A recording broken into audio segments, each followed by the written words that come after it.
उत्तर प्रदेश में नशे का एक बेहद खतरनाक तरीका सामने आने का दावा किया जा रहा है। बताया जा रहा है कि कुछ लोग सांप से अपनी जीभ पर डसवाकर नशा करने की कोशिश कर रहे हैं। कुछ सपेरों के बारे में दावा किया गया है कि वे सांप के जहर की मात्रा कम रखने की बात कहते हैं ताकि मौत न हो और नशा हो जाए।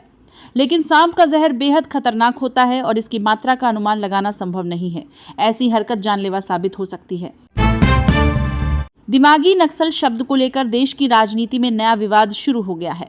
भारतीय जनता पार्टी के नेताओं की ओर से विपक्षी नेताओं पर यह शब्द इस्तेमाल किए जाने के बाद कांग्रेस और दूसरे विपक्षी दलों ने इसका विरोध किया। इसी बीच चिदंबरम के बयान ने विवाद को और बढ़ा दिया। उन्होंने कहा कि अगर उन्हें दिमागी नक्सल कहा जाता है तो उन्हें इस बात पर गर्व है। इस बयान के बाद सत्ता पक्ष और विपक्ष के बीच राजनीतिक बयानबाजी और तेज हो गई है। कांग्रेस नेता राहुल गांधी ने छात्रों के साथ कथित बदसलूकी को लेकर सरकार पर निशाना साधा है। राहुल गांधी ने प्रदर्शन कर रहे छात्रों से बातचीत का एक वीडियो साझा किया और दावा किया कि छात्रों के साथ गाली गलौज और हिंसा की गई। विपक्ष सरकार पर सवाल उठा रहा है। वहीं अब निगाह इस बात पर है कि प्रशासन छात्रों द्वारा लगाए गए आरोपों पर क्या जवाब देता है और प्रदर्शन कर रहे छात्रों की मांगों पर आगे क्या कार्रवाई होती है। देश के कई रेलवे स्टेशनों पर यात्रियों को मिलने वाले पीने के पानी की गुणवत्ता को लेकर गंभीर सवाल उठे हैं। एक ऑडिट रिपोर्ट में कई रेलवे स्टेशनों पर पीने के पानी की गुणवत्ता में खामियां मिलने की बात सामने आई है। इसके अलावा दूषित पानी, गंदे शौचालय और अधूरे इंतजामों को लेकर भी सवाल उठाए गए हैं। सोचिए, जिस पानी को यात्री सफर के दौरान मजबूरी में पीते हैं, अगर वही पानी सुरक्षित नहीं है तो रेलवे की व्यवस्था पर सवाल उठना स्वाभाविक है। पूर्णिया से सांसद पप्पू यादव ने छात्रों और युवाओं के मुद्दे को लेकर केंद्र सरकार पर तीखा हमला बोला है। उन्होंने प्रधानमंत्री नरेंद्र मोदी पर आरोप लगाया कि छात्रों की बात नहीं सुनी जा रही है। पप्पू यादव ने चेतावनी दी कि अगर छात्रों की मांगों पर ध्यान नहीं दिया गया तो बिहार बंद किया जा सकता है। उनके इस बयान के बाद बिहार में छात्रों के आंदोलन को लेकर राजनीतिक माहौल और गर्म हो गया है। अब सरकार इस पर क्या जवाब देती है, इस पर नजर रहेगी। ईरान को लेकर बढ़ते तनाव के बीच दुनिया में एक बार फिर तेल संकट की चिंता बढ़ रही है। अमेरिकी राष्ट्रपति डोनाल्ड ट्रंप ने कथित तौर पर अमेरिकियों को ऊंची तेल कीमतों के लिए तैयार रहने को कहा है। ट्रंप का कहना है कि परमाणु हथियारों से लैस ईरान को रोकने के लिए दुनिया को कुछ आर्थिक कीमत चुकानी पड़ सकती है। अगर ईरान और पश्चिमी देशों के बीच तनाव बढ़ता है तो इसका असर कच्चे तेल की कीमतों पर पड़ सकता है और भारत समेत कई देशों में पेट्रोल, डीजल महंगा हो सकता है। बिहार की राजधानी पटना में भगवान राम से जुड़ा एक ऐसा मंदिर बनाने की योजना चर्चा में है जिसमें प्रधानमंत्री नरेंद्र मोदी की मूर्ति को भगवान राम के अवतार के रूप में स्थापित करने की बात कही गई है। बिहार कन्नड़ बोर्ड के उपाध्यक्ष डॉक्टर राजन सिंह ने इस योजना की जानकारी दी है और बताया है कि सरकार की मंजूरी का इंतजार है।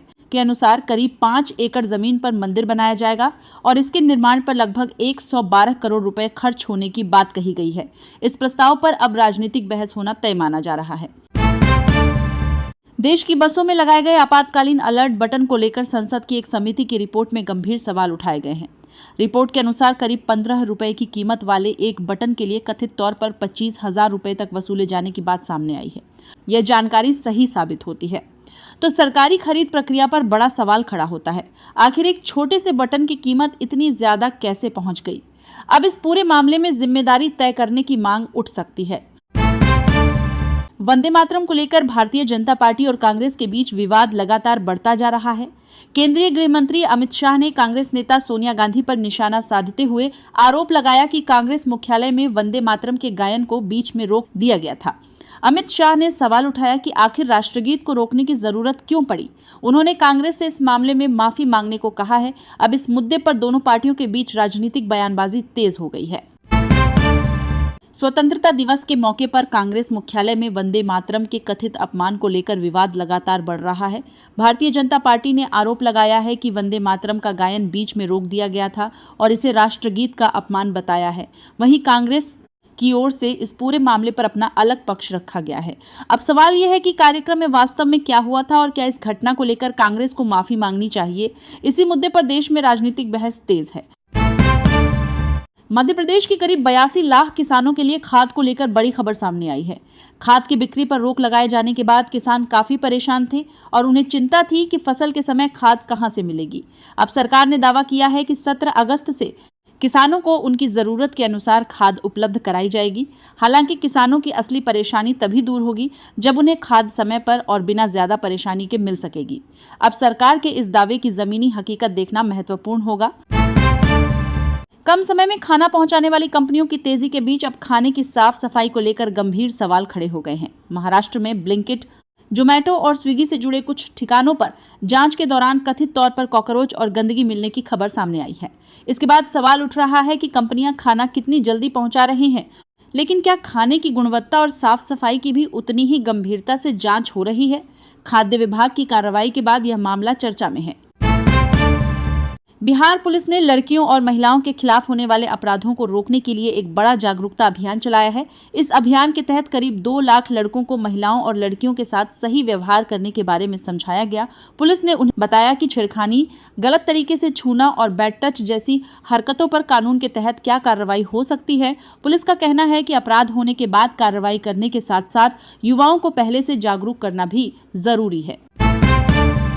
भारत अपनी हवाई सुरक्षा को और मजबूत करने की दिशा में बड़ा कदम उठा रहा है। रक्षा अनुसंधान और विकास संगठन यानी DRDO कई स्वदेशी हवाई रक्षा प्रणालियों पर काम कर रहा है। इन प्रणालियों का इस्तेमाल दुश्मन के लड़ाकू विमान, ड्रोन और क्रूज मिसाइल जैसे खतरों को रोकने के लिए किया जा सकता है। इसका एक बड़ा उद्देश्य विदेशी रक्षा प्रणालियों पर भारत की निर्भरता कम करना भी है। अगर ये प्रणालियां सफल होती हैं तो देश की हवाई सुरक्षा क्षमता और मजबूत हो सकती है। पश्चिम बंगाल की राजनीति में एक विधायक के इस्तीफे ने हलचल बढ़ा दी है। 5 बार विधायक रह चुके और विधानसभा के उपाध्यक्ष पद पर भी रह चुके नेता ने तृणमूल कांग्रेस के कार्यालय में अपना इस्तीफा दिया। उन्होंने अपने इस्तीफे में पार्टी के गलत कामों पर को रोक नहीं पाने की बात कही है। उनके इस बयान से पार्टी के अंदर चल रही नाराजगी को लेकर सवाल उठने लगे हैं। अब राजनीतिक गलियारों में चर्चा है कि क्या उनके बाद दूसरे नेता भी पार्टी के खिलाफ आवाज उठा सकते हैं। पूर्व प्रधानमंत्री और भारत रत्न अटल बिहारी वाजपेयी की 8वीं पुण्यतिथि पर प्रधानमंत्री नरेंद्र मोदी ने उन्हें श्रद्धांजलि दी। प्रधानमंत्री मोदी ने कहा कि अटल बिहारी वाजपेयी एक असाधारण राजनेता थे और उन्होंने देश को नई दिशा देने का काम किया। प्रधानमंत्री ने कहा कि अटल जी के विचार और उनके कार्य आने वाली पीढ़ियों को प्रेरित करते रहेंगे। देश की राजनीति में अटल बिहारी वाजपेयी को उनकी भाषण शैली, राजनीतिक सोच और अलग तरह की कार्यशैली के लिए आज भी याद किया जाता है। अयोध्या के राम मंदिर में पूजा करने वाले पुजारियों के लिए नया ड्रेस कोड लागू किया गया है। अब धार्मिक अनुष्ठानों के दौरान पुजारी पारंपरिक पीले रंग के वस्त्र पहनेंगे। बताया गया है कि यह व्यवस्था वैष्णव और रामानंदाचार्य परंपरा पर आधारित है। मंदिर प्रशासन का कहना है कि इसका उद्देश्य पूजा की व्यवस्था में अनुशासन और एकरूपता लाना है। यानी अब राम मंदिर में होने वाले धार्मिक अनुष्ठानों के दौरान पुजारियों की वेशभूषा भी एक निर्धारित परंपरा के अनुसार दिखाई देगी।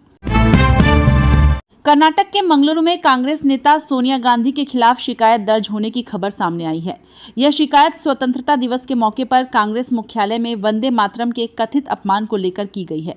आरोप लगाया गया है कि राष्ट्रगीत के गायन को बीच में रोक दिया गया था। इसी विवाद के बीच वंदे मातरम के रचयिता बंकिम चंद्र चट्टोपाध्याय के वंशज ने भी सोनिया गांधी से माफी मांगने की मांग की है। अब इस मामले में आगे कानूनी कार्रवाई होती है या नहीं, यह देखना होगा। राजस्थान के बाड़मेर में भारत पाकिस्तान सीमा पर सुरक्षा बलों ने एक पाकिस्तानी नागरिक को पकड़ा है। बताया जा रहा है कि यह व्यक्ति सीमा पर लगी तारबंदी को पार करके भारतीय क्षेत्र में घुस आया था। गश्त के दौरान सीमा सुरक्षा बल के जवानों ने उसे पकड़ लिया। सुरक्षा एजेंसियां अब उससे पूछताछ कर रही हैं और यह पता लगाने की कोशिश की जा रही है कि वह भारत में किस उद्देश्य से दाखिल हुआ था। खास बात यह है कि कुछ दिन पहले श्रीगंगानगर में भी एक संदिग्ध जासूस पकड़ा गया था। देश में घरेलू रसोई गैस की सप्लाई बनाए रखने के लिए सरकार ने तेल रिफाइनरियों के लिए LPG उत्पादन के लक्ष्य तय किए हैं। इस व्यवस्था में रिलायंस इंडस्ट्रीज को सबसे बड़ा उत्पादन कोटा मिलने की बात सामने आई है। सरकार का मकसद अंतर्राष्ट्रीय बाजार में किसी भी तरह की परेशानी या संकट के बावजूद देश में घरेलू गैस की उपलब्धता बनाए रखना है। यानी आने वाले समय में सरकार का पूरा जोर इस बात पर है कि आम लोगों के घरों में रसोई गैस की सप्लाई प्रभावित न हो। प्रधानमंत्री नरेंद्र मोदी ने कहा है कि वैश्विक चुनौतियों के बावजूद उनकी सरकार ने देश में नागरिकों को प्राथमिकता देते हुए काम किया है कि सरकार का उद्देश्य लोगों की जरूरतों को पूरा करना है। दुनिया के कई हिस्सों में आर्थिक और राजनीतिक संकट के बीच भारत अपनी अर्थव्यवस्था और घरेलू जरूरतों को मजबूत रखने की कोशिश कर रहा है। अब सरकार के इन दावों का असर आम जनता की जिंदगी पर कितना दिखाई देता है, ये सबसे बड़ा सवाल है। केरल में स्वतंत्रता दिवस पर वंदे मातरम नहीं बजाए जाने को लेकर राजनीतिक विवाद खड़ा हो गया है। भारतीय जनता पार्टी ने आरोप लगाया कि केरल सरकार ने जमात-ए-इस्लामी के दबाव के आगे झुककर वंदे मातरम नहीं बजाए। भाजपा ने मुख्यमंत्री पर भी सवाल उठाए हैं। इसी के साथ कांग्रेस शासित कुछ राज्यों और कांग्रेस मुख्यालय में भी वंदे मातरम को लेकर सवाल उठाए जा रहे हैं। अब राष्ट्रगीत और राष्ट्रभक्ति का मुद्दा एक बार फिर देश की राजनीति में बड़ा विवाद बन गया है। पहलगाम आतंकी हमले के बाद प्रधानमंत्री नरेंद्र मोदी ने सुरक्षा एजेंसियों को आतंकियों के खिलाफ सख्त कार्रवाई के निर्देश दिए थे। राष्ट्रीय सुरक्षा सलाहकार अजीत डोभाल ने प्रधानमंत्री के इन निर्देशों से जुड़ी जानकारी साझा की है।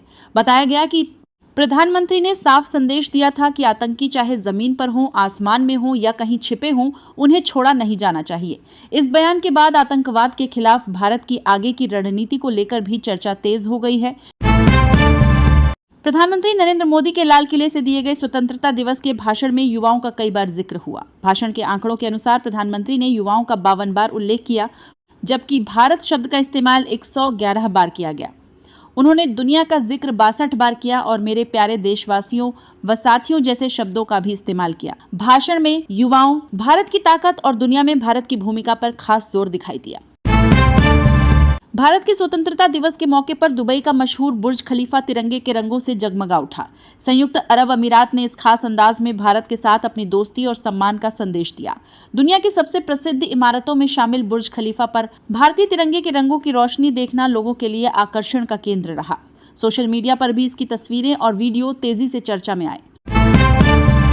ईबीएस पेट्रोल को लेकर चल रहे विवाद के बीच केंद्र सरकार ने एक बार फिर माइलेज को लेकर सफाई दी है। सरकार का कहना है कि वाहन का माइलेज कम होने के लिए केवल ईबीएस पेट्रोल को जिम्मेदार नहीं ठहराया जा सकता। तरीका, गाड़ी का रखरखाव और कई अन्य कारण भी माइलेज को प्रभावित करते हैं। देश भर में की गई जांच में पेट्रोल में अधिक मात्रा में क्लोराइड या नमी पाए जाने के सबूत नहीं मिलने की बात भी कही गई है। झारखंड में जेपीएससी और जेएसएससी की परीक्षाओं की तैयारी कर रहे अभ्यर्थियों का आंदोलन तेज हो गया है। छात्रों ने 20 अगस्त को मुख्यमंत्री आवास का घेराव करने का ऐलान किया है। प्रदर्शनकारी अभ्यर्थियों ने सरकार से अपनी मांगें पूरी करने की मांग की है और मुख्यमंत्री हेमंत सोरेन के इस्तीफे की मांग भी उठाई है। छात्रों का कहना है कि जब तक उनकी मांगों पर ठोस फैसला नहीं लिया जाता, तब तक उनका आंदोलन जारी रहेगा। उत्तर प्रदेश और उत्तराखंड समेत कई राज्यों में भारी बारिश को लेकर मौसम विभाग ने चेतावनी जारी की है। कुछ इलाकों में ऑरेंज अलर्ट दिया गया है, जबकि बिहार और झारखंड में आंधी तूफान के साथ तेज बारिश का अनुमान है। मौसम विभाग के अनुसार कुछ जगहों पर हवा की रफ्तार 80 किलोमीटर प्रति घंटे तक पहुंच सकती है। पहाड़ी इलाकों में भारी बारिश के कारण भूस्खलन का खतरा भी बना हुआ है। ऐसे में लोगों को मौसम विभाग की चेतावनियों का पालन करने की सलाह दी गई है। राष्ट्रगान और वंदे मातरम से जुड़े विवाद के बीच कांग्रेस नेता संदीप दीक्षित ने भाजपा के सूचना प्रौद्योगिकी प्रकोष्ठ के प्रमुख अमित मालवीय को कानूनी नोटिस भेजा है। नोटिस में कथित तौर पर भाजपा की एक पोस्ट हटाने, बिना शर्त माफी मांगने और 48 घंटे के भीतर जवाब देने की मांग की गई है। कांग्रेस का कहना है कि सोशल मीडिया पर गलत जानकारी फैलाकर उसकी छवि खराब करने की कोशिश की गई। अब देखना होगा कि अमित मालवीय की ओर से इस नोटिस का क्या जवाब दिया जाता है।